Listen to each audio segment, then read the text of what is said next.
Estamos vivendo em uma época onde os conflitos espirituais parecem mais intensos do que nunca, permeando cada aspecto da nossa realidade. É exatamente neste cenário que a figura do arcanjo Miguel surge das páginas sagradas, com uma relevância que não podemos ignorar. A Bíblia não o descreve como apenas mais um anjo no céu. Ele é apresentado como o mais poderoso dos seres angelicais, o líder supremo dos exércitos de Deus, destinado a agir nos momentos mais decisivos da história. O próprio nome dele, Miguel, é uma pergunta poderosa, um desafio. Quem é como Deus? Essa é uma declaração direta contra toda forma de orgulho, rebelião e desobediência. Pense bem, nenhuma outra criatura angelical recebe tanto destaque nas Escrituras quando o assunto são os momentos críticos da humanidade.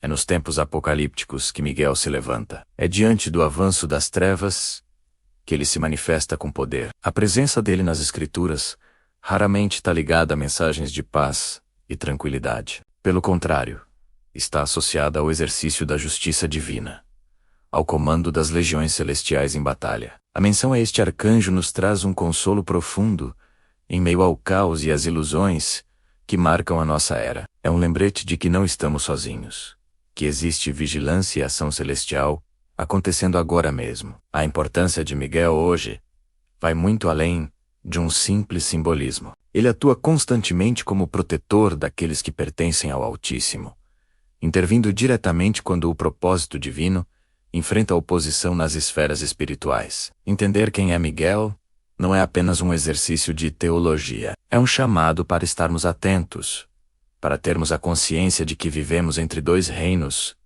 que estão em um conflito perpétuo. As aparições de Miguel na Bíblia nunca são por acaso. Em cada passagem em que ele é mencionado, encontramos um cenário de guerra espiritual deliberta, o de confrontos diretos com forças malignas. Vemos disputas pelo corpo de Moisés, visões proféticas sendo reveladas a Daniel e, claro, os grandes embates escatológicos descritos no Apocalipse. Cada uma dessas aparições nos revela uma dimensão da realidade espiritual que está oculta aos nossos olhos naturais. Vamos analisar a primeira menção clara a Miguel, no livro de Daniel. O profeta estava em um período de jejum e oração, buscando entendimento sobre o futuro do seu povo. Um ser celestial aparece a ele e explica por que demorou a chegar.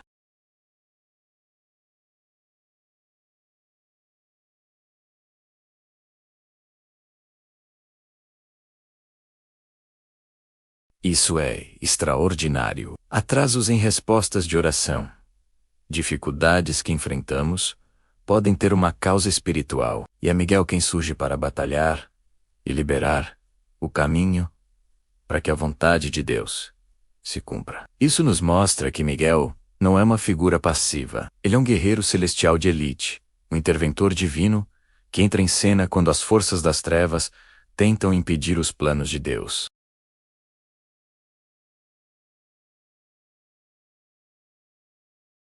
Avançando para o livro de Judas, encontramos outra cena impressionante. Judas menciona uma disputa entre Miguel e o diabo pelo corpo de Moisés. A Bíblia não dá muitos detalhes, mas o ponto central é claro.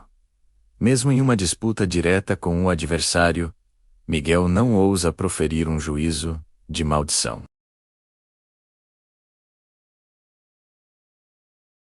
Isso revela o caráter de Miguel. Ele é imensamente poderoso, mas sua autoridade e seu poder vêm de Deus.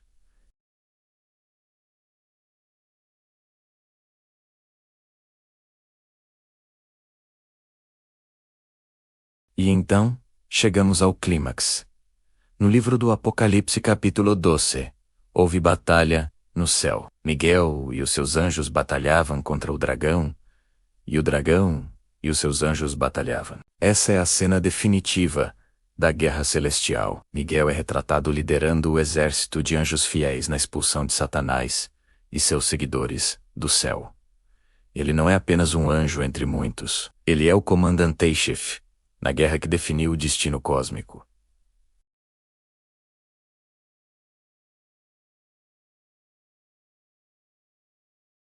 O mesmo inimigo que foi expulso do céu, agora anda em derredor, bramando como leão, buscando a quem possa tragar, como diz o apóstolo Pedro, e o mesmo Miguel, que o venceu no céu, continua sendo o grande príncipe protetor do povo de Deus na terra. Daniel capítulo 12 reforça essa ideia de forma profética naquele tempo. Se levantará Miguel o grande príncipe, que se levanta a favor dos filhos do teu povo, e haverá um tempo de angústia, qual nunca houve. Esta profecia aponta para os últimos dias, para um período de tribulação sem precedentes. E quem se levanta para proteger o povo de Deus nesse momento? Miguel, sua atuação nos últimos tempos não será apenas defensiva, ele se levantará, indicando uma ação decisiva. Em meio ao caos, a perseguição e a angústia, a presença de Miguel como guardião celestial é uma promessa de que Deus não abandonará os seus.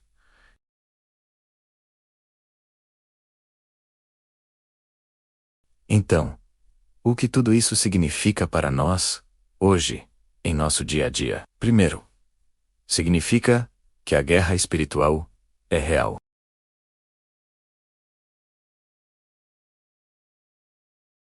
Há uma dimensão espiritual em tudo que vivemos. Segundo, significa que não lutamos sozinhos. Temos um Deus soberano e um exército celestial ao nosso lado, liderado por um guerreiro incomparável. Reconhecer a figura de Miguel nos encoraja a ter uma fé mais robusta e vigilante. Nos lembra que, por trás das cortinas do mundo visível, uma batalha está sendo travada, e a vitória já foi garantida por Deus. A figura de Miguel não é para ser adorada, pois toda a glória pertence somente a Deus.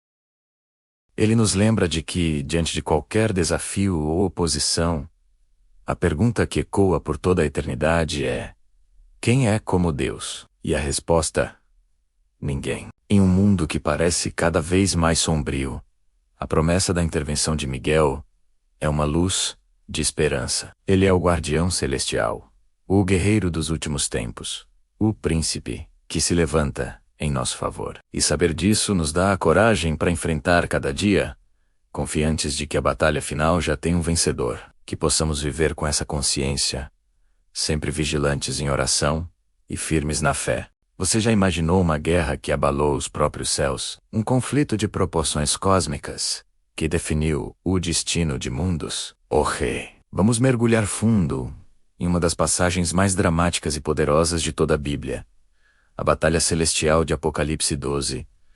Este não é apenas um conto antigo, é um evento que continua a ecoar em nossa realidade. Uma luta espiritual que nos afeta todos os dias. Prepare-se, porque o que vamos descobrir vai mudar a sua perspectiva sobre o bem, o mal e o poder que luta por nós nos bastidores do universo. Apocalipse capítulo 12, versículos 7 a 9. A cena é de tirar o fôlego. O texto diz: houve peleja no céu. Miguel e os seus anjos pelejaram contra o dragão. Também pelejaram o dragão e os seus anjos. Todavia, não prevaleceram, nem mais se achou no céu o lugar deles. Esta não é uma metáfora suave, é a descrição de um combate real. Uma guerra total travada na dimensão celestial. De um lado, Miguel, o arcanjo, liderando os exércitos de Deus. Do outro, o grande dragão, uma figura terrível e imponente. Quem é esse dragão? As escrituras não nos deixam em dúvida. O texto continua identificando-o claramente. E foi expulso o grande dragão, a antiga serpente, que se chama Diabo e Satanás, o enganador de todo o mundo. Pense nisso. 4 nomes para uma única entidade: dragão, a antiga serpente, Diabo e Satanás. Cada nome revela uma faceta de sua natureza. Dragão fala de seu poder destrutivo e aterrorizante. A antiga serpente nos leva de volta ao Jardim do Éden, a primeira mentira, ao engano que introduziu o pecado na humanidade. Diabo significa acusador, aquele que aponta nossos erros e tenta nos condenar. E Satanás, o adversário, aquele que se opõe a tudo que é bom, a tudo que vem de Deus. E ele não estava sozinho. O dragão e os seus anjos lutaram. Isso nos mostra a escala da rebelião original. Lúcifer, em sua queda, não caiu sozinho. Ele arrastou consigo uma multidão de seres angelicais, que se tornaram suas hostes demoníacas. Eles formaram um exército, movidos pelo orgulho e pela inveja, para desafiar o próprio Criador. Imagine a cena. Os céus, um lugar de perfeita harmonia e luz, transformados em um campo de batalha. O choque de espadas espirituais, o clamor da guerra, a fúria de um conflito que definiria o futuro. Mas o resultado foi decisivo. Não prevaleceram, por mais forte que o dragão e seus anjos parecessem. Eles não eram páreo para o poder de Deus, representado por Miguel e suas legiões. A autoridade divina é absoluta. O mal, por mais barulhento e ameaçador que seja, tem limites. Eles foram derrotados. E não foi apenas uma derrota. Foi uma expulsão completa. Nem mais se achou no céu o lugar deles. O céu foi purificado da sua presença rebelde. Eles perderam seu lar, sua posição, seu acesso à glória celestial. A figura de Miguel aqui é fundamental. Seu nome, em hebraico Micael, é uma pergunta. Quem é como Deus? Não é uma pergunta de dúvida, mas uma declaração de batalha. Um desafio a qualquer um que ouse se exaltar contra o Criador. Miguel não luta por glória própria. Ele se levanta como o campeão de Deus, um instrumento da justiça divina. Sua presença na liderança do exército celestial demonstra que a força dos anjos bons vem diretamente do trono do Todo-Poderoso. Ele personifica a proteção e a resposta invisível que os céus garantem àqueles que são fiéis. Então, o que acontece depois da expulsão? O texto nos diz: ele foi atirado para a terra, e com ele, os seus anjos. Esta é uma das revelações mais sóbrias de toda a Bíblia. A guerra mudou de cenário. O conflito que começou nos céus foi transferido para o nosso mundo. O inimigo, derrotado e humilhado no reino celestial, agora concentra sua fúria e seu engano aqui, entre a humanidade. É por isso que o capítulo continua com um alerta.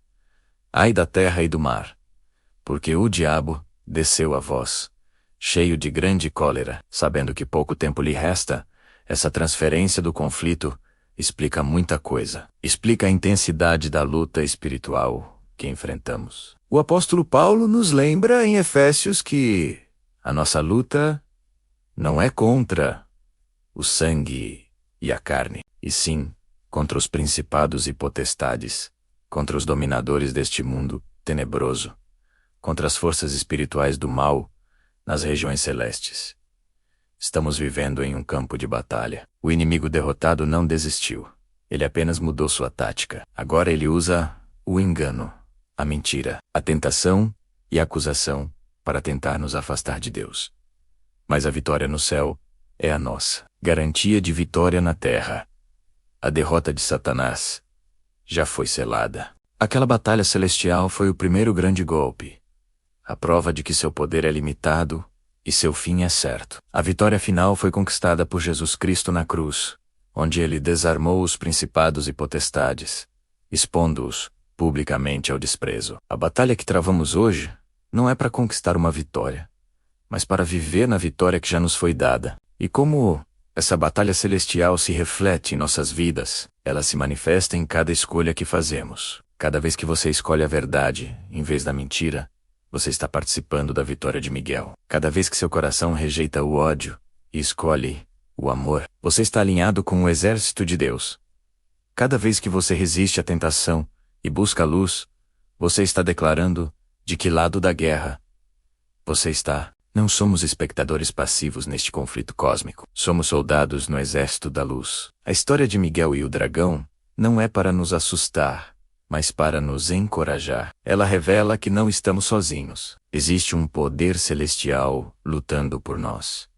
Quando nos sentimos fracos, quando as trevas parecem nos cercar, podemos lembrar que um exército poderoso está do nosso lado. Miguel, cujo nome declara a supremacia de Deus, nos lembra que nenhuma força do mal pode prevalecer contra o nosso Criador. A expulsão de Satanás à terra é um aviso, mas também uma promessa.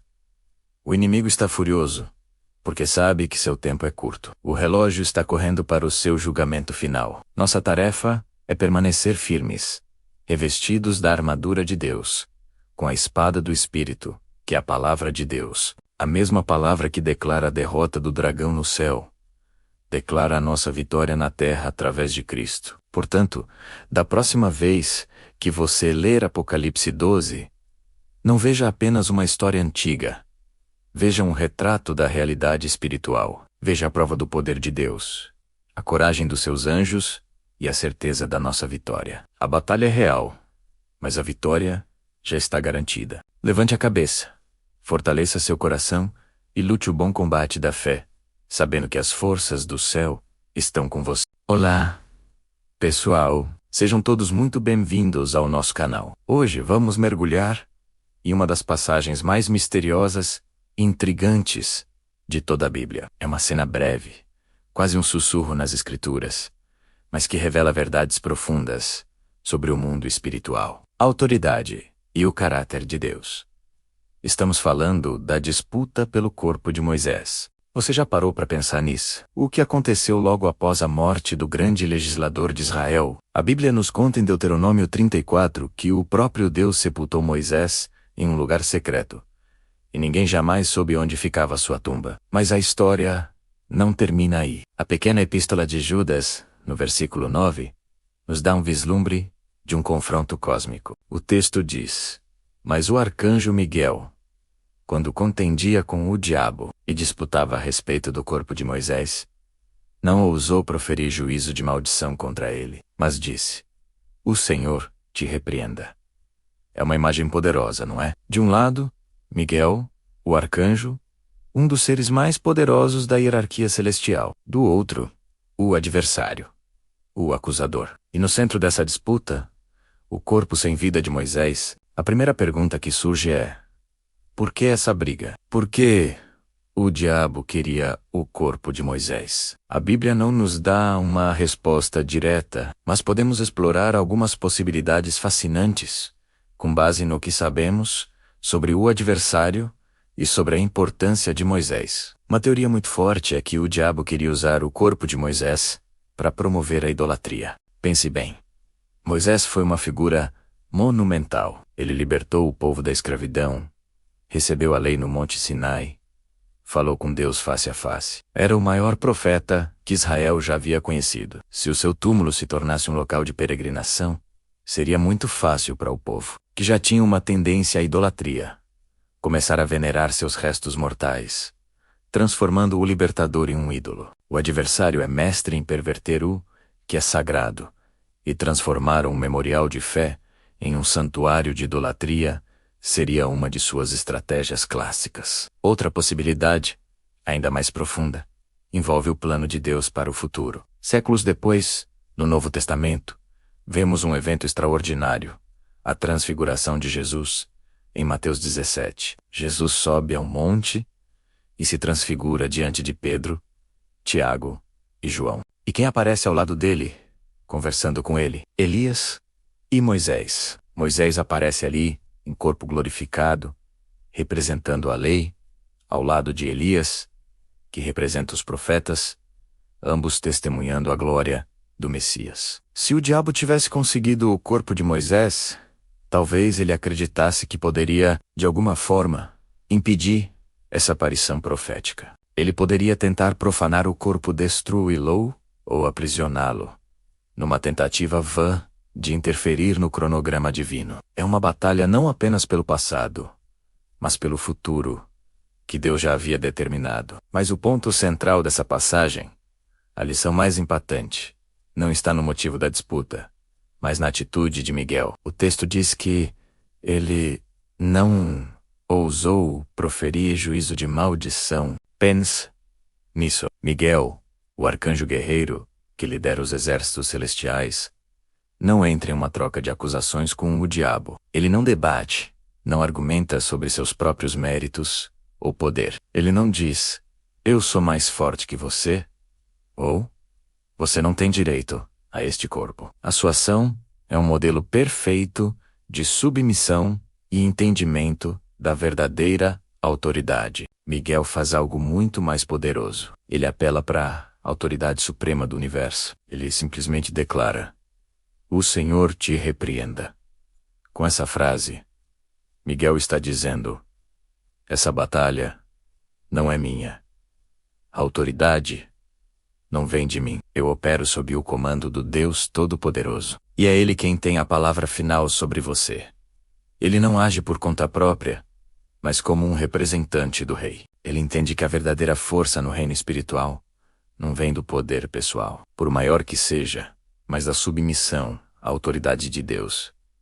Essa atitude é um contraste gritante com a própria natureza do adversário, cuja queda foi motivada pelo orgulho e pelo desejo de ser igual a Deus. Enquanto o diabo busca poder e autoridade para si mesmo, Miguel demonstra que a maior honra e o maior poder estão em servir a Deus e agir em seu nome. Ele não precisa de insultos ou de uma demonstração de força pessoal. A simples invocação do nome e da autoridade do Senhor é suficiente para resolver a disputa. Essa passagem nos ensina uma lição vital para nossa própria jornada espiritual. Muitas vezes em nossas lutas, tentamos combater com nossas próprias forças, com nossa inteligência, com nossos argumentos.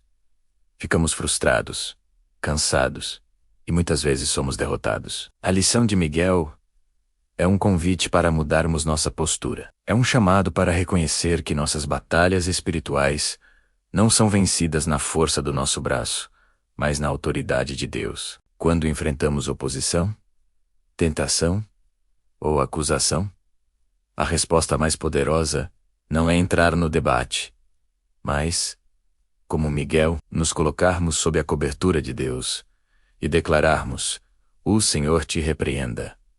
Isso não é um sinal de fraqueza, mas de profunda sabedoria espiritual. É reconhecer quem está no trono e quem somos nós, como seus servos e filhos. Nós não lutamos por vitória, nós lutamos a partir da vitória que Cristo já conquistou na cruz. A história da disputa pelo corpo de Moisés é, portanto, muito mais do que uma curiosidade bíblica. É uma janela para a realidade do mundo espiritual. Ela nos mostra a astúcia do inimigo, os planos soberanos de Deus que atravessam os séculos e, acima de tudo, o modelo perfeito de um servo que entende o seu lugar. Miguel não venceu por ser um arcanjo poderoso, mas por ser um servo obediente. Que essa verdade transforme a maneira como encaramos nossas próprias lutas. Que possamos aprender a descansar na autoridade de Deus e a confiar que, quando agimos sob o seu comando, nenhuma força pode prevalecer contra nós. A vitória pertence ao Senhor. Muito obrigado por assistir a este vídeo e por mergulhar conosco nas profundezas da Palavra de Deus. Olá, sejam muito bem-vindos ao nosso canal. Hoje, vamos mergulhar numa das profecias mais impactantes e urgentes de toda a Bíblia. Uma passagem que ressoa com uma força especial para os nossos dias. Estamos falando de Daniel capítulo 12, versículo 1. Prepare o seu coração, porque o que vamos explorar aqui é fundamental para entendermos a missão profética para os últimos dias. A passagem diz assim: "Naquele tempo se levantará Miguel, o grande príncipe, que se levanta pelos filhos do teu povo. E haverá tempo de angústia, qual nunca houve." Pensem bem nesta frase. Ela não é apenas uma previsão distante. Ela pulsa com uma urgência que parece crescer a cada dia que passa. A figura central aqui é Miguel. Quem é Miguel? A Bíblia nos dá pistas importantes. Ele é o arcanjo que enfrentou o dragão no livro de Apocalipse, o protetor que guardou o corpo de Moisés contra a acusação de Satanás. Ele não é uma figura secundária, ele é um protagonista celestial, um guerreiro poderoso. E a profecia aponta que ele é a chave de um momento apocalíptico, um ponto de virada na história humana. Mas que tempo é este de que Daniel fala? A própria Bíblia responde: haverá tempo de angústia qual nunca houve.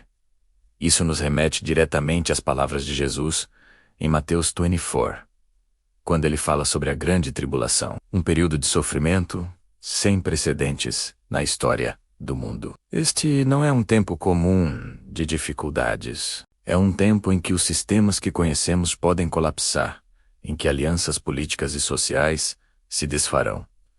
E mais importante, um tempo em que os alicerces da nossa fé serão testados de maneira extrema. Será um período de prova, uma peneira cósmica, que separará o verdadeiro do falso. E é exatamente neste cenário de caos e desespero que a profecia se cumpre. Miguel se levanta. Notem o detalhe crucial. Ele não se levanta por si mesmo ou por uma causa qualquer. A Bíblia é clara. Ele se levanta pelos filhos do teu povo. Esta é uma ação de intercessão, de proteção e de guerra espiritual em favor daqueles que pertencem a Deus. Ele se ergue como um guardião divino para o povo de Deus no momento mais crítico da sua existência. Esta ação de Miguel não é um evento isolado. Está intrinsecamente ligada à consumação dos tempos, ao clímax do grande conflito entre o bem e o mal. Agora, a parte mais esperançosa e pessoal da profecia. O versículo continua. Mas naquele tempo será salvo o teu povo. Todo aquele que for achado inscrito no livro, parem um instante e absorvam a beleza e a segurança desta promessa. Em meio à maior angústia que o mundo já viu, em meio ao colapso e à perseguição, há uma garantia de salvação. Mas atenção, não é uma salvação genérica, do tipo tudo vai ficar bem para todo mundo. É uma salvação pessoal, específica e registrada. A sua segurança não depende da sua força para resistir à tribulação, mas do fato de o seu nome estar escrito no livro da vida. O que é este livro? O livro de Apocalipse 1 menciona várias vezes como um registro daqueles que pertencem ao Cordeiro, aqueles que foram redimidos. Ter o nome escrito nesse livro significa ter uma identidade celestial, uma cidadania que transcende qualquer passaporte terreno. Significa que, antes da fundação do mundo, Deus já conhecia você e preparou um caminho de livramento. A salva é, portanto, assegurada não pelo que faremos na hora da crise, mas pelo que Cristo já fez por nós na cruz e pelo nosso relacionamento com Ele hoje. Para entender a profundidade disso, vamos olhar para o contexto de Daniel. Quando ele recebeu esta revelação, ele não estava num palácio confortável, desfrutando de paz. Ele era um exilado, vivendo numa cultura pagã, longe de sua casa em Jerusalém. Sua fé era constantemente pressionada pelo ambiente ao redor. Ele sentia na pele o peso do cativeiro, a dor de ver seu povo subjugado. A profecia para ele não era uma curiosidade teológica, era uma âncora de esperança. Deus estava mostrando a Daniel e a nós que, por mais longa e escura que seja a noite do sofrimento, ela tem um fim. Haveria um momento específico no futuro, ou naquele tempo, quando Miguel se moveria novamente, trazendo o livramento final e completo. Isso nos leva a uma pergunta prática e inevitável. Como podemos garantir que nossos nomes estejam neste livro? A resposta está em toda a Escritura, através da fé em Jesus Cristo. É aceitar o seu sacrifício, entregar a nossa vida a Ele e viver em obediência à sua palavra. Não se trata de um ritual, mas de um relacionamento diário e vivo. É sobre buscar a Deus enquanto Ele pode ser encontrado. É sobre confessar nossos pecados e permitir que o Espírito Santo nos transforme. A preparação para o tempo de angústia não é estocar comida ou construir abrigos, mas fortalecer a nossa fé e aprofundar a nossa comunhão com Deus. Agora, esta profecia de Daniel 12 não foi dada para nos assustar, mas para nos preparar e nos encher de esperança. Ela nos lembra que a história não está à deriva. Há um plano divino em andamento. Deus está no controle e Ele tem um povo que Ele protegerá e salvará. O levantar de Miguel é o sinal de que o fim do sofrimento está próximo e a redenção final está às portas. É um chamado para despertarmos do sono espiritual, para examinarmos a nossa vida e para nos certificarmos de que estamos firmemente ancorados em Cristo. A missão profética para os últimos dias, portanto, é dupla. Primeiro, para nós mesmos, garantir que nosso relacionamento com Deus seja genuíno e que nossos nomes estejam escritos no livro da vida. Segundo, para o mundo, proclamar esta mensagem de esperança e advertência, chamando outros para que também possam encontrar salvação em Cristo antes que seja tarde demais. O tempo de angústia será real, mas a promessa de livramento para o povo de Deus é ainda mais real e poderosa. Que possamos viver à luz desta verdade, não com medo, mas com uma santa urgência e uma confiança inabalável no nosso Deus, que envia o seu grande príncipe para lutar por nós. Você já parou para pensar nos sons que marcarão o fim dos tempos? A Bíblia descreve um momento de esplendor incomparável, a segunda vinda de Jesus.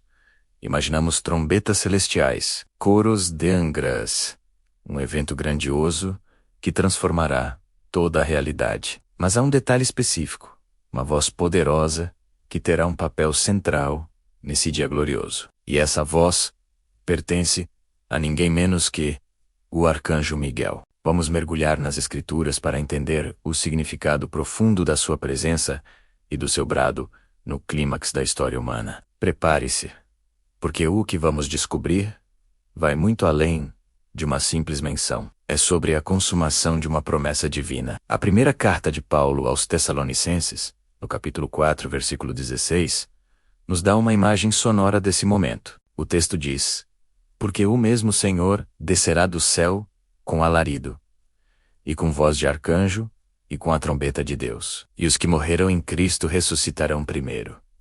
Pense nisso. Com voz de arcanjo.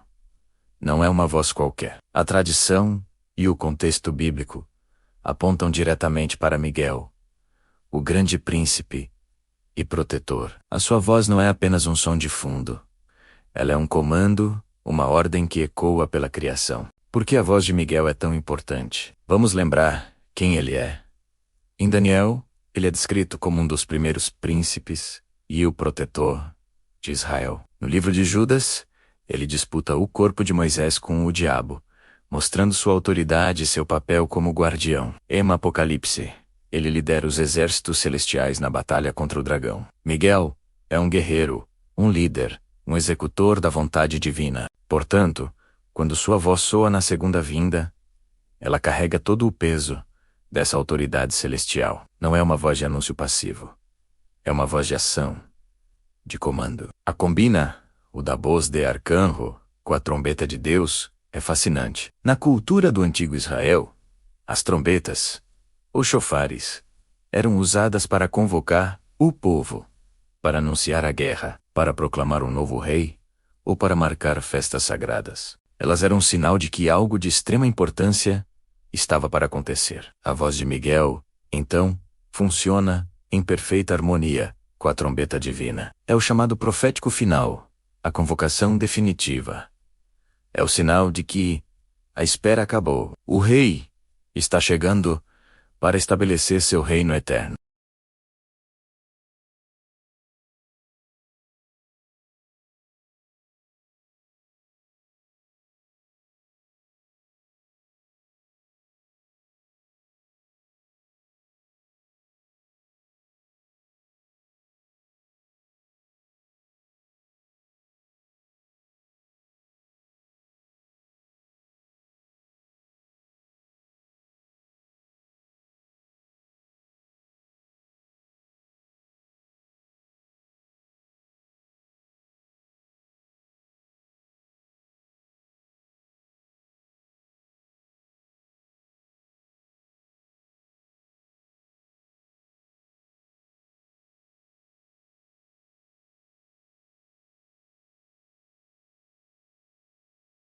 Isso nos mostra que a autoridade de Miguel, delegada por Deus, transcende o mundo físico. Ele não está ali como um mero espectador ou um mestre de cerimônias. Sua presença é ativa, funcional, essencial para o desenrolar dos eventos. Ele é o arauto celestial, cuja proclamação inicia a transformação da própria matéria.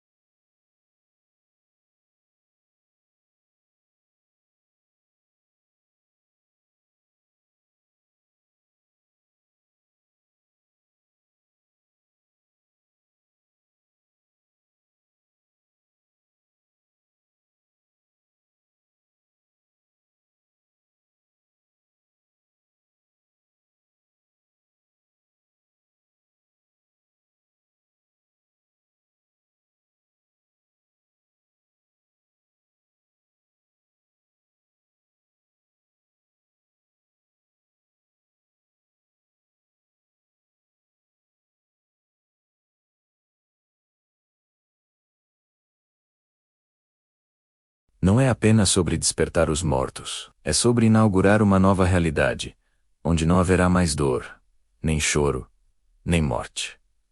A sua voz é o toque de despertar para a eternidade, é o chamado para a reunião final da família de Deus.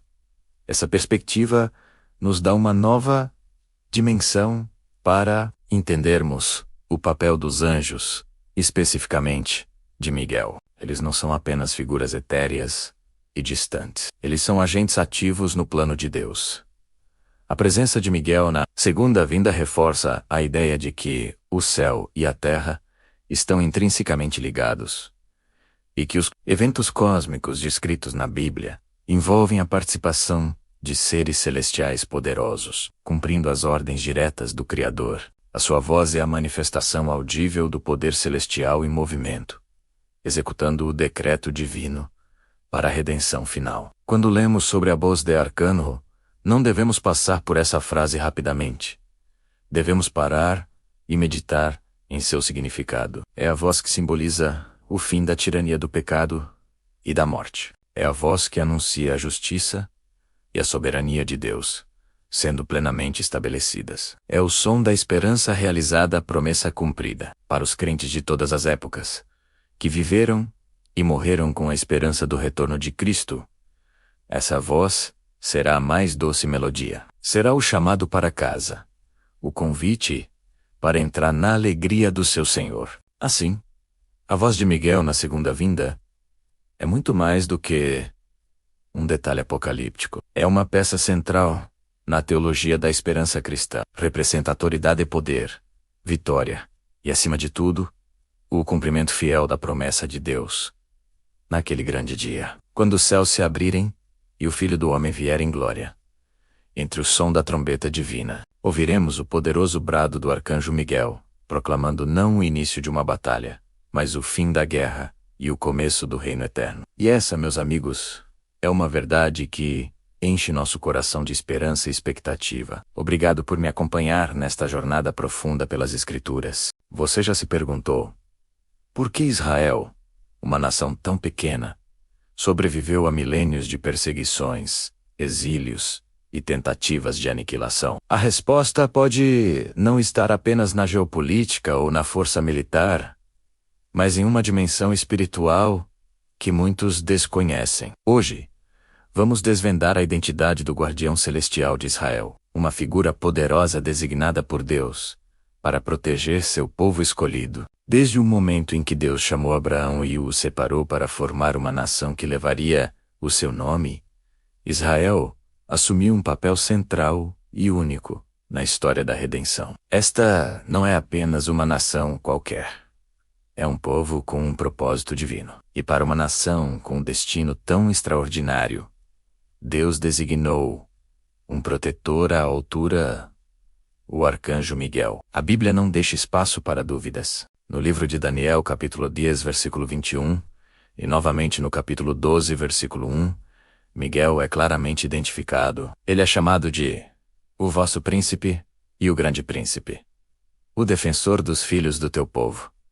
Pense nisso por um momento. Não se trata de uma metáfora ou de um símbolo poético. É uma designação celestial, direta e irrevogável. O próprio Deus estabeleceu um dos seres mais poderosos da hierarquia angelical para zelar especificamente por Israel. Isso nos mostra que Israel não é apenas uma entidade geográfica ou política. É um povo profético. A sua existência física, as suas lutas e as suas vitórias estão intrinsecamente ligadas a realidades eternas e a um plano divino que se desenrola ao longo dos séculos. Miguel, como arcanjo, tem a missão de defender essa conexão sagrada. Ele é o guardião que garante que o elo entre o céu e a nação de Israel permaneça intacto, conforme o desígnio de Deus. Um dos exemplos mais fascinantes da atuação de Miguel está registrado no próprio livro de Daniel. Durante o exílio na Babilônia, o profeta Daniel jejuava e orava fervorosamente pela restauração de seu povo. Ele buscava entendimento sobre o futuro de Israel. Em resposta, uma mensagem divina foi enviada, mas algo a bloqueou no caminho. Uma batalha espiritual estava acontecendo nos bastidores. E quem apareceu para quebrar esse bloqueio e garantir que a revelação chegasse a Daniel foi Miguel. O anjo que falava com Daniel explicou que o príncipe do reino da Pérsia, havia resistido por 21 dias, mas Miguel, um dos primeiros príncipes, veio em seu auxílio. Isso revela algo profundo. A atuação de Miguel transcende o que podemos ver. Ele não está apenas observando de longe. Ele intervém em momentos estratégicos, em batalhas espirituais, que acontecem fora do nosso campo de visão, especialmente quando o destino de Israel está em jogo. A sua função é garantir que a comunicação e o plano de Deus para seu povo não sejam frustrados por forças espirituais adversárias. É por isso que muitos teólogos veem Israel como o relógio escatológico de Deus. Os eventos que acontecem com essa nação são como os ponteiros que marcam o avanço do tempo profético. E se Israel é o relógio, Miguel é o guardião desse relógio. Ele não interfere caprichosamente nos assuntos humanos ou anula o livre-arbítrio das pessoas. Sua intervenção é precisa e cirúrgica. Ele se manifesta exatamente quando existe um risco real de que o plano soberano de Deus para Israel, e por extensão, para o mundo, seja desviado ou sabotado. Quando olhamos para a história, desde a antiguidade até os dias de hoje, vemos a mão de uma proteção inexplicável sobre Israel. Nações e impérios poderosíssimos se levantaram contra eles e desapareceram, enquanto Israel permanece. Essa resiliência sobrenatural aponta para a fidelidade da promessa de Deus e para a atuação constante de seu guardião celestial. Miguel, no Novo Testamento, a figura de Miguel reaparece em momentos cruciais. Em Judas, versículo 9, ele disputa com o diabo pelo corpo de Moisés. Outro momento em que o plano de Deus precisava ser protegido. Em Apocalipse, capítulo 12, ele lidera os exércitos celestiais na batalha contra o dragão e seus anjos. Uma luta que tem implicações diretas para a mulher que representa Israel. Em cada uma dessas aparições, Miguel age como um defensor, um guerreiro que luta para preservar o propósito divino. A sua lealdade não é a uma nação no sentido político moderno, mas ao povo da aliança de Deus. Ele protege a linhagem, a herança e o futuro profético de Israel. Mesmo nos momentos mais sombrios da história de Israel, quando o povo se desviava e sofria as consequências de suas escolhas, a presença de Miguel como guardião permanecia garantindo que a nação nunca seria completamente destruída, pois através dela viria o Messias, e no fim dos tempos, ela desempenhará um papel central. Daniel 12. Nos dá uma promessa poderosa para o futuro.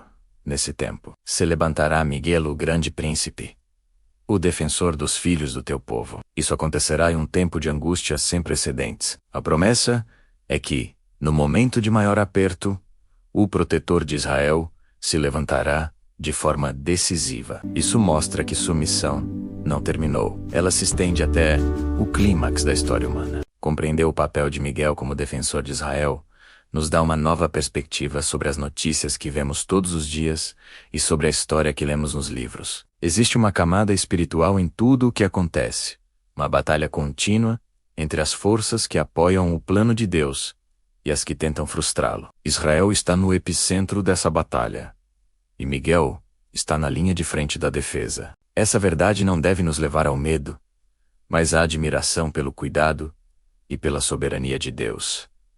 Ele não apenas traçou um plano, mas também designou guardiões poderosos para garantir que ele se cumpra. A história de Miguel e Israel é uma prova viva de que Deus é fiel às suas promessas e que ele tem controle sobre a história. Mesmo quando os eventos parecem caóticos para nós, da próxima vez que você pensar na história de Israel, em sua sobrevivência milagrosa e em seu futuro profético, lembre-se de que há mais do que os olhos podem ver. Lembre-se do grande príncipe, Miguel, o guardião celestial, designado por Deus, que zela incansavelmente pelo povo da aliança, garantindo que o relógio profético de Deus continue a marcar o tempo, até o dia em que todas as promessas se cumprirão plenamente.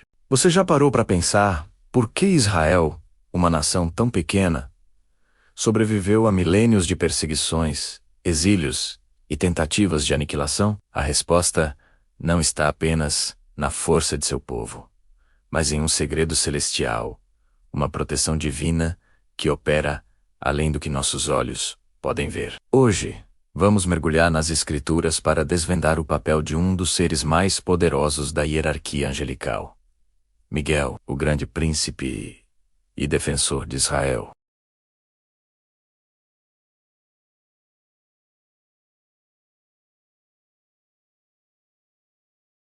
Essa não é apenas uma nação qualquer. É um povo escolhido para carregar o nome de Deus e ser o canal de sua revelação para o mundo. Para proteger essa missão tão especial, Deus designou um guardião à altura, o arcanjo Miguel.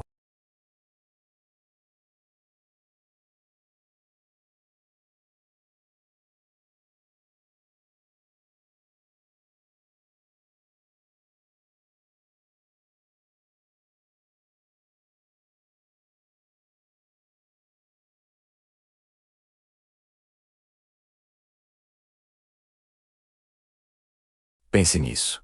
A nação de Israel tem um arcanjo como seu protetor pessoal.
Ele age em momentos estratégicos, em batalhas espirituais que acontecem nos bastidores, especialmente quando o destino de Israel está em jogo. Ele garante que a comunicação divina e os planos de Deus não sejam frustrados por forças das trevas. Essa proteção não é algo do passado. A Bíblia nos ensina que Israel funciona como o relógio escatológico de Deus.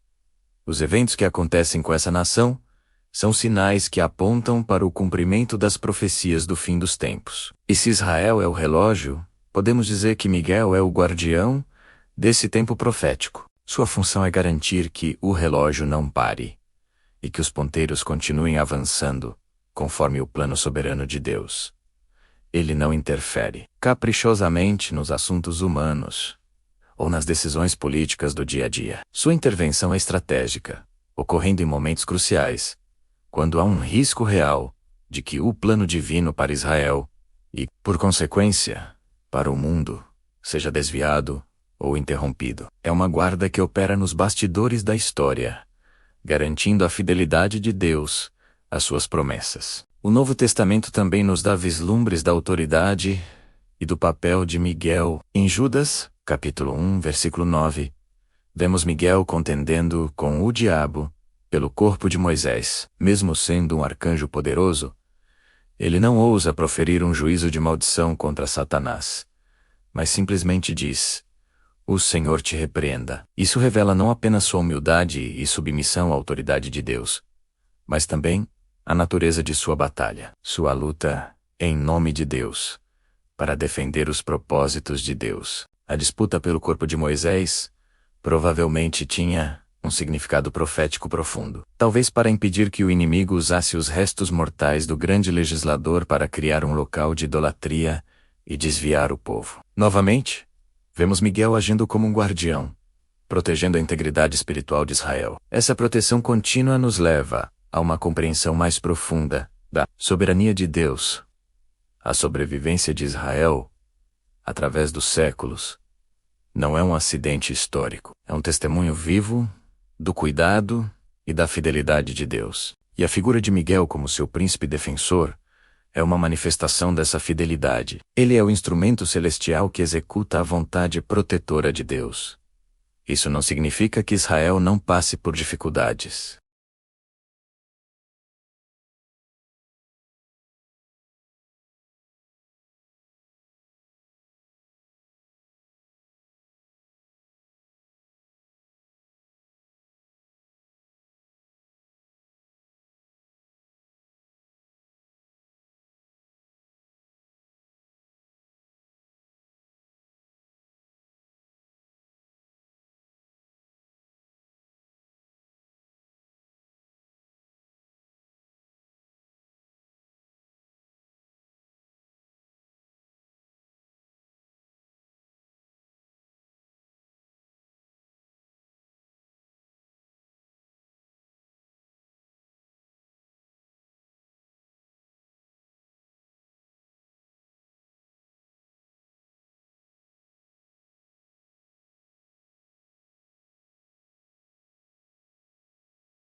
Será o clímax de seu ministério. Como protetor de Israel, ele entrará em cena de uma maneira sem precedentes, para defender o povo de Deus no seu momento mais sombrio. E que acontece depois dessa grande angústia? O mesmo versículo continua: "Mas naquele tempo será salvo o teu povo, todo aquele que for achado inscrito no livro." A intervenção de Miguel está diretamente ligada à salvação e ao livramento do remanescente fiel de Israel. Ele não apenas luta contra as forças espirituais que se opõem a Israel, mas sua ação culmina na libertação física e espiritual do povo. Isso nos conecta com Apocalipse capítulo 12, onde lemos sobre uma grande batalha no céu. Houve peleja no céu. Miguel e os seus anjos pelejaram contra o dragão. Também pelejaram o dragão e os seus anjos. Miguel lidera os exércitos celestiais na expulsão de Satanás do céu, que então desce à terra com grande fúria, sabendo que lhe resta pouco tempo, e passa a perseguir a mulher, que simboliza Israel. Essa batalha celestial tem consequências diretas na terra.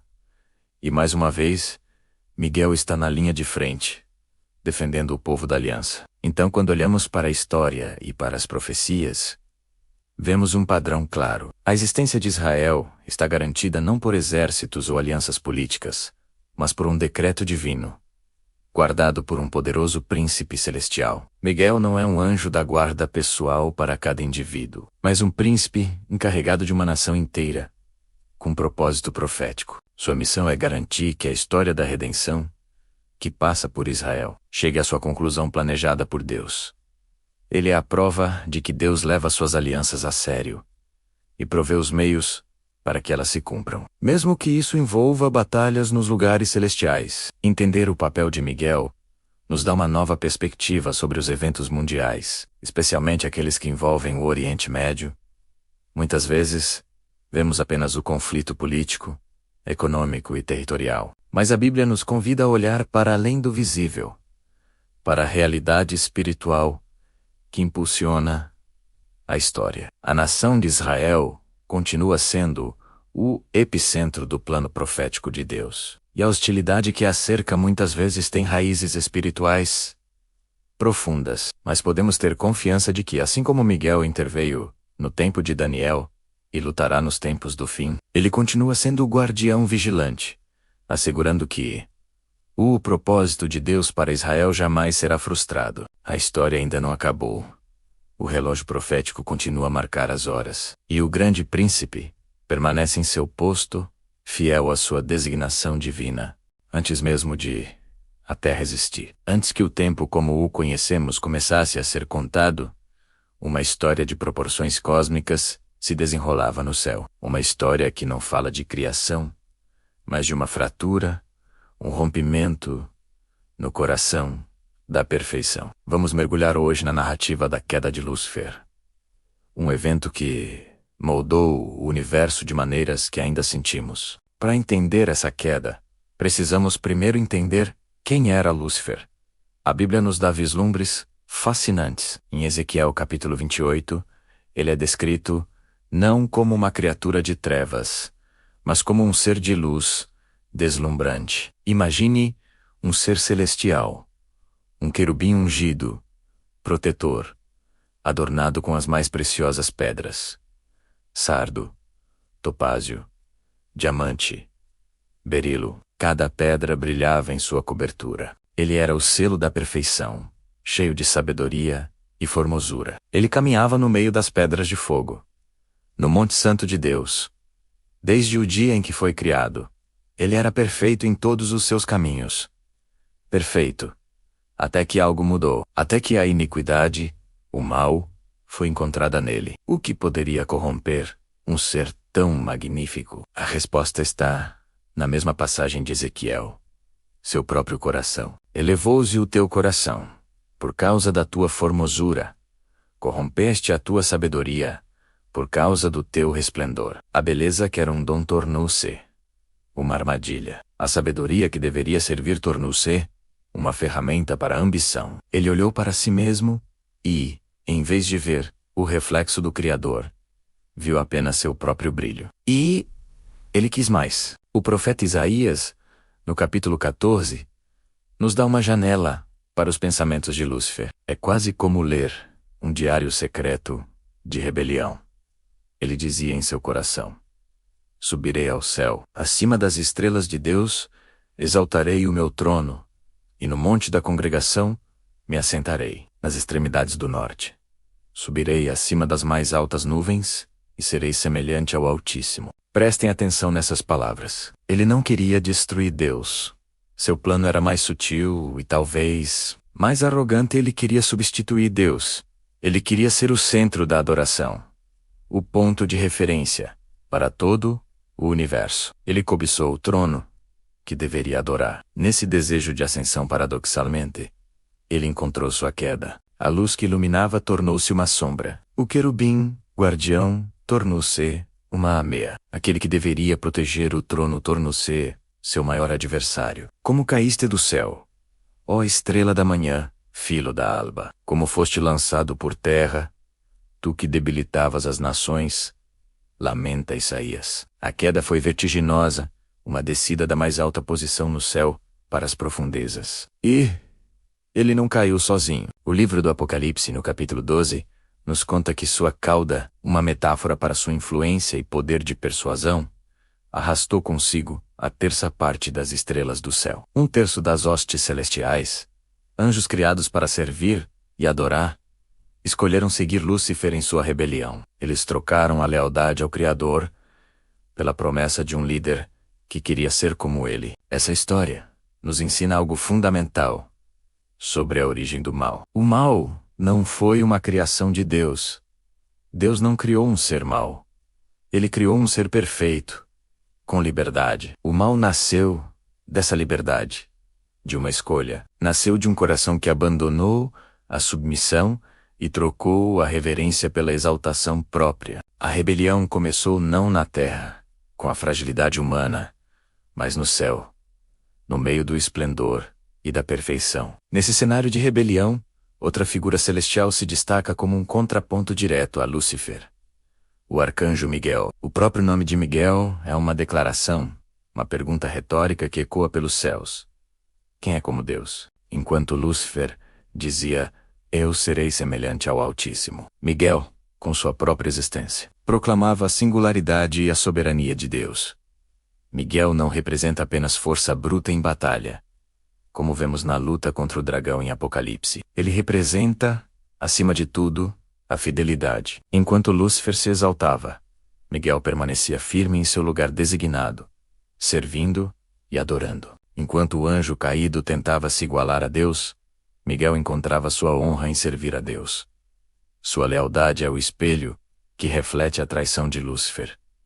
Ele não buscou um trono mais alto. Ele encontrou sua glória em defender o único trono verdadeiro. A queda de Lúcifer não é apenas uma história antiga sobre anjos. É uma lição atemporal sobre orgulho e humildade, sobre ambição desmedida e serviço fiel. Mostra que o maior perigo muitas vezes não vem de fora, mas de dentro, do coração, que se esquece de sua origem e de seu propósito. A beleza, a sabedoria e o poder são dons, mas quando se tornam ídolos, podem nos levar à nossa própria ruína. A história que começou com a queda de um anjo de luz continua a se desenrolar, e a escolha entre a exaltação própria e a adoração a Deus é apresentada a cada um de nós. A rebelião que começou no céu encontrou um novo campo de batalha aqui na terra, e entender suas origens é o primeiro passo para compreender o mundo em que vivemos e as escolhas que enfrentamos todos os dias. Já pensou que a guerra que começou nos céus nunca terminou? Ela apenas mudou de cenário. Quando Lúcifer foi expulso, sua queda não foi o fim da batalha, mas o início de um novo e terrível capítulo. O campo de guerra se deslocou para a terra, nosso mundo, criado para ser um palco de harmonia entre Deus e a humanidade. Transformou-se no solo onde a antiga serpente buscaria sua vingança. E o alvo: tudo e todos que refletem a imagem do Criador. Nós, a Bíblia, em Apocalipse 12, versículo 12, nos dá um aviso claro e sombrio. Ele diz: ai da terra e do mar, pois o diabo desceu a vós com grande fúria, sabendo que lhe resta pouco tempo. Essa fúria se intensifica a cada dia que passa, pois o fim se aproxima, e ele sabe disso. A estratégia do inimigo é totalmente terrestre. Ele não precisa mais lutar nos céus. Seu foco agora é aqui. Ele ataca nossas mentes com dúvidas e mentiras, manipula os sistemas do mundo, distorce doutrinas sagradas para nos desviar do caminho e concentra sua ira naqueles que guardam a verdade de Deus. Você já sentiu essa pressão? Aquele desânimo inexplicável? A confusão que tenta se instalar no coração? Os conflitos que surgem do nada? Isso não é coincidência. É o reflexo de uma batalha espiritual invisível que acontece ao nosso redor. O inimigo usa táticas de guerrilha espiritual: tentação, acusação, divisão. Ele semeia discórdia nas famílias, nas igrejas, nas nações. Seu objetivo é simples: roubar, matar e destruir. Roubar nossa paz, matar nossa fé e destruir nosso relacionamento com Deus.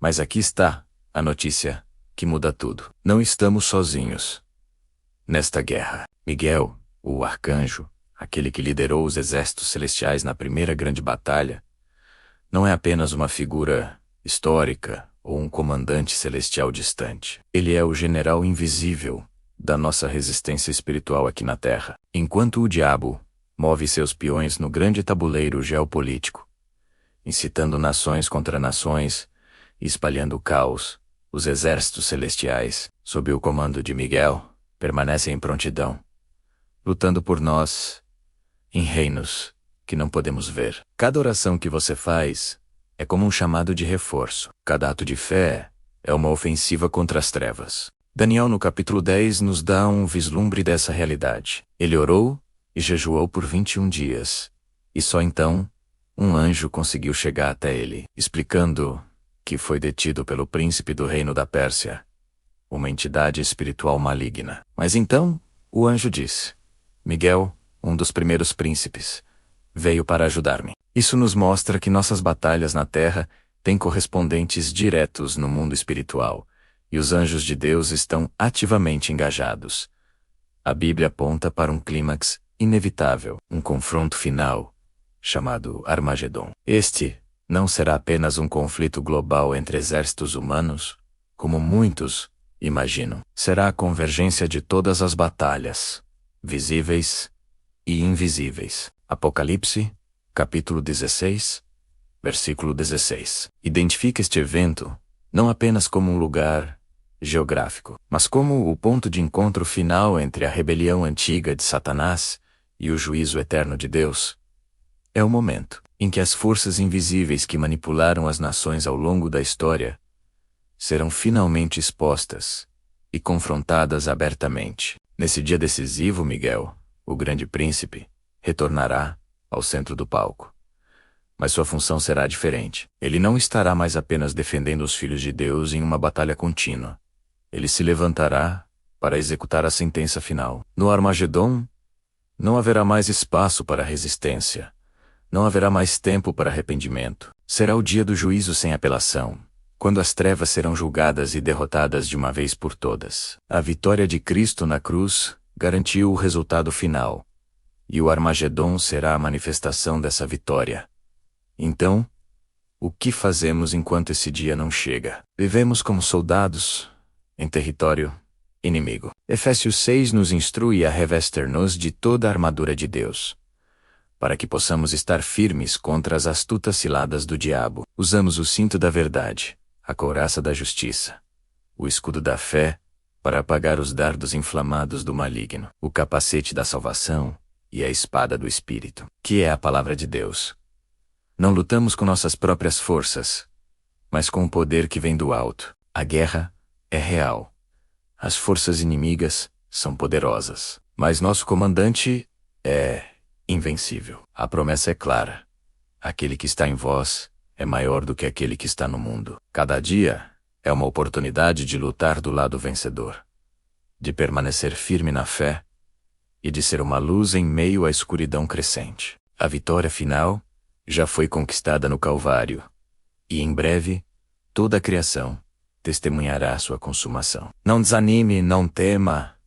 Continue orando, continue vigiando, continue acreditando. A batalha é intensa, mas a vitória é certa. Alguma vez você já parou para pensar que por trás de tudo o que vemos, por trás dos palcos da história humana, existem forças que superam em muito a nossa compreensão? Forças de glória, poder e uma fidelidade que simplesmente não conhecemos. Hoje, vamos falar sobre eles.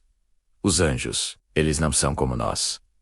Não dormem, não se cansam, não hesitam um único segundo. São servos celestiais que ouvem a voz de Deus diretamente e se movem com uma precisão absoluta, como um relógio cósmico que nunca se atrasa. Entre essa legião celestial, uma figura se destaca: Miguel.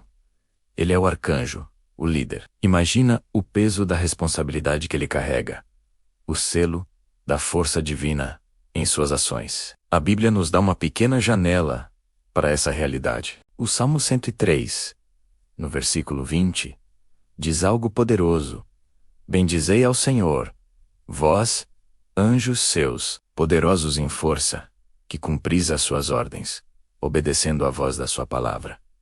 Perceba o detalhe aqui. A força deles não é bruta, não é caótica. É uma força obediente. É um poder que se submete à vontade daquele que os criou. Os anjos não agem por impulso próprio, ou por vontade pessoal. Eles aguardam a direção. E quando a recebem, quando a palavra é liberada, eles se movem com uma santidade implacável contra tudo o que se opõe à vontade divina. E é aqui que está o segredo da sua invencibilidade.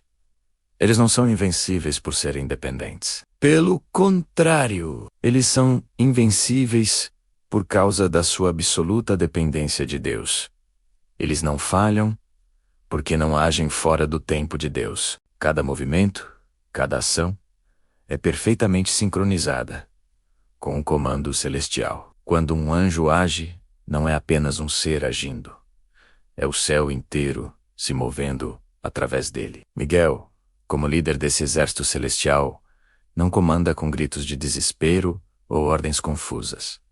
Ele lidera com autoridade divina. Ele não é apenas forte, ele é perfeitamente alinhado com o propósito de Deus. E é esse alinhamento que o torna, e a todos os anjos sob seu comando, simplesmente imparável. Pense nas histórias que lemos nas Escrituras. Os anjos aparecem de tantas formas, cumprindo tantas missões. Eles são mensageiros, trazendo notícias que mudariam o mundo, como o anúncio do nascimento de Jesus.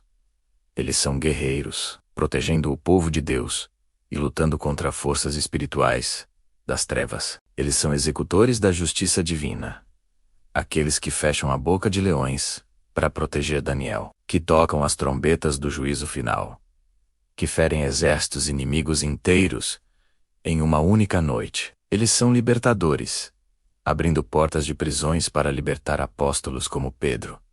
Eles selam destinos, guardam caminhos e estão constantemente em serviço. Cada vez que um anjo apareceu na Bíblia, a reação humana foi quase sempre a mesma: medo, admiração, um sentimento de estar diante de algo muito maior. E com razão, eles são um lembrete vivo do poder e da majestade de Deus.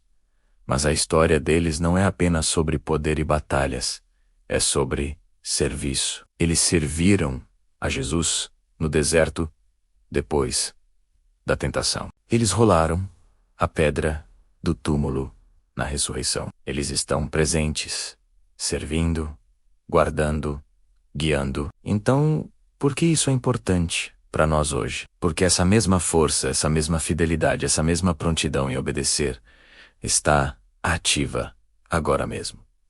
O mundo espiritual é real e Deus comanda exércitos. Quando oramos, quando buscamos a vontade de Deus para nossas vidas, estamos nos conectando a essa mesma realidade. Não estamos sozinhos em nossas lutas. Há um exército celestial que se move sob o comando do nosso Deus.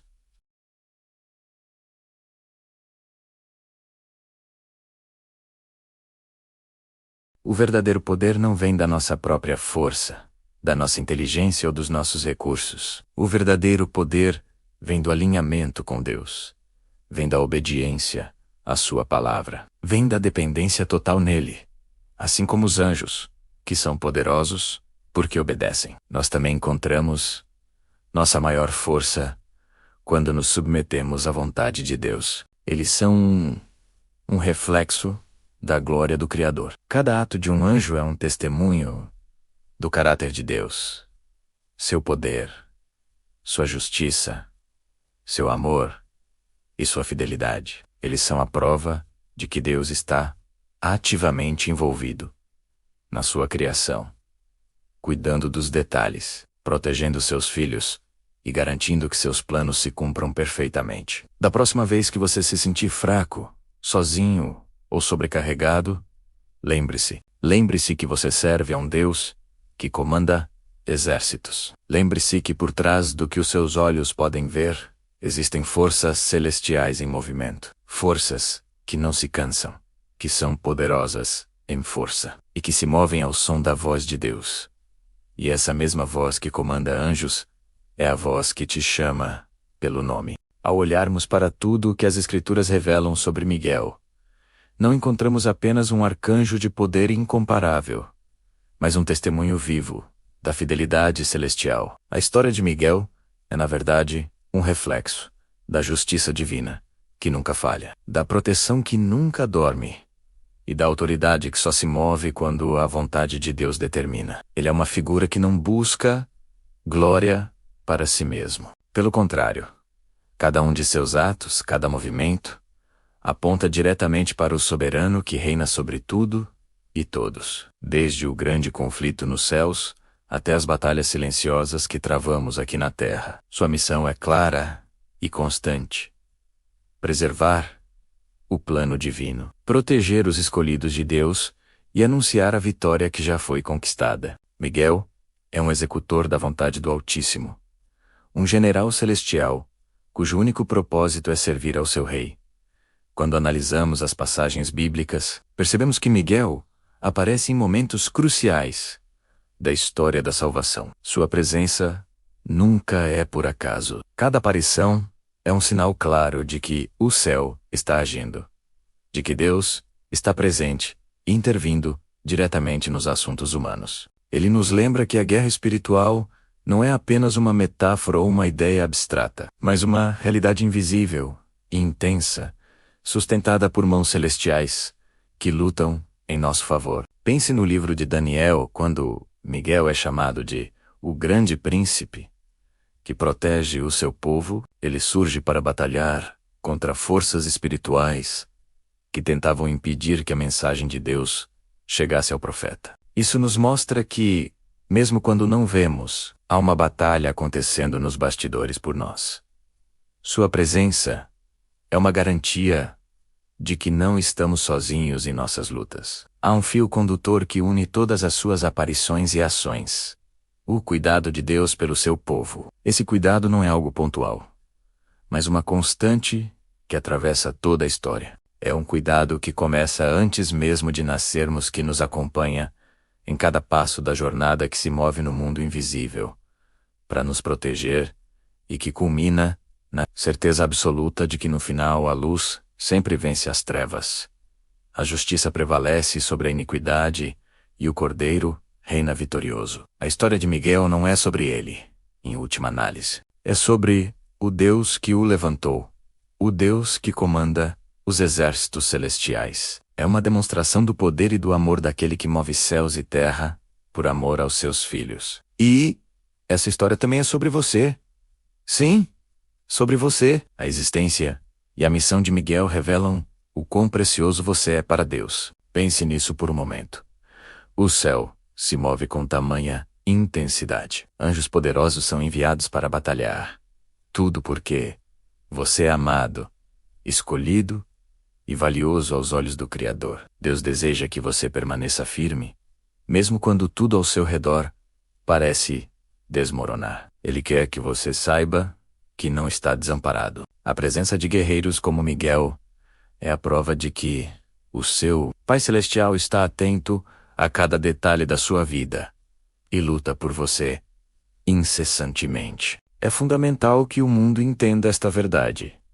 Há uma guerra em andamento, uma batalha real pelo destino da humanidade. Mas, e esta é a parte mais importante, também há um Salvador vitorioso, um rei que já venceu a guerra na cruz e que mesmo agora está de braços abertos, pronto para te receber, te perdoar e te fortalecer. A mensagem central não é de medo, mas de esperança. Não é sobre a força do inimigo, mas sobre o poder infinito do nosso Deus.